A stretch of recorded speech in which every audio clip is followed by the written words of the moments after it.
মুর্শিদাবাদ জেলার সীমান্ত সংলগ্ন এলাকায় আইন শৃঙ্খলার হাল হকিকত খতিয়ে দেখতে এবার ময়দানে নামলেন খোদ মুর্শিদাবাদ জেলা police super IPS Shri Dhritiman সরকার।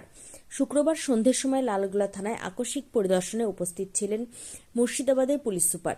জেলা পুলিশের শীর্ষ কর্তার এই আচমকা সফরে স্বাভাবিকভাবে এলাকায় ব্যাপক চাঞ্চল্য ছড়িয়েছে। উচ্চ পর্যায়ে তৎপরতা। এদিন সন্ধে ৬টা নাগাদ হঠাৎ করেই পুলিশ সুপারের কনভয় লালগোলা থানায় প্রবেশ করে। জেলা পুলিশ সঙ্গে ছিলেন ভগবানগোলার এসডিপিও বিমান হালদার, সার্কেল ইন্সপেক্টর মানস দাস এবং লালগোলা থানার ভারপ্রাপ্ত আধিকারিক এসআই অতনু দাস। থানায় উপস্থিত হয়েই পুলিশ সুপার বিভিন্ন নথিপত্র এবং এলাকার অপরাধ দমনের খতিয়ে দেখেন। লালগোলা ও তৎসংলগ্ন এলাকা সীমান্ত ঘেঁষা হওয়ায় সেখানকার নিরাপত্তা ব্যবস্থাকে আরও নিশ্চিদ্র করতে এই ঝটিকা সফর। এদিন তিনি কেবল থানার অফিসারদের সাথেই কথা বলেননি, বরং এলাকার বিশেষ স্পর্শকাতর পয়েন্টগুলো নিয়েও আলোচনা করেন। থানার কাজের তদারকি, অভিযোগ গ্রহণ ও তদন্তের গতি প্রকৃতি নিয়ে ওসির সাথে দীর্ঘক্ষণ আলোচনা করেন।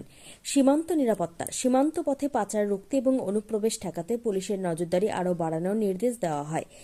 জনসাধারণের সুরক্ষা, সাধারণ মানুষের নিরাপত্তা সুনিশ্চিত করতে পুলিশকে আরও বেশি তৎপর ও মানবিক হওয়ার পরামর্শ দেন এসপি।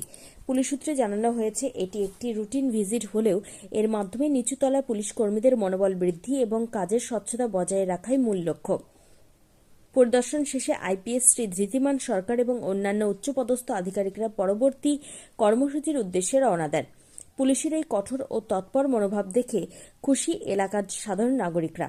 তাদের আশা, শীর্ষ কর্তাদের এই নজরদারির ফলে এলাকায় অসামাজিক কাজকর্মে রাশ টানা সম্ভব হবে।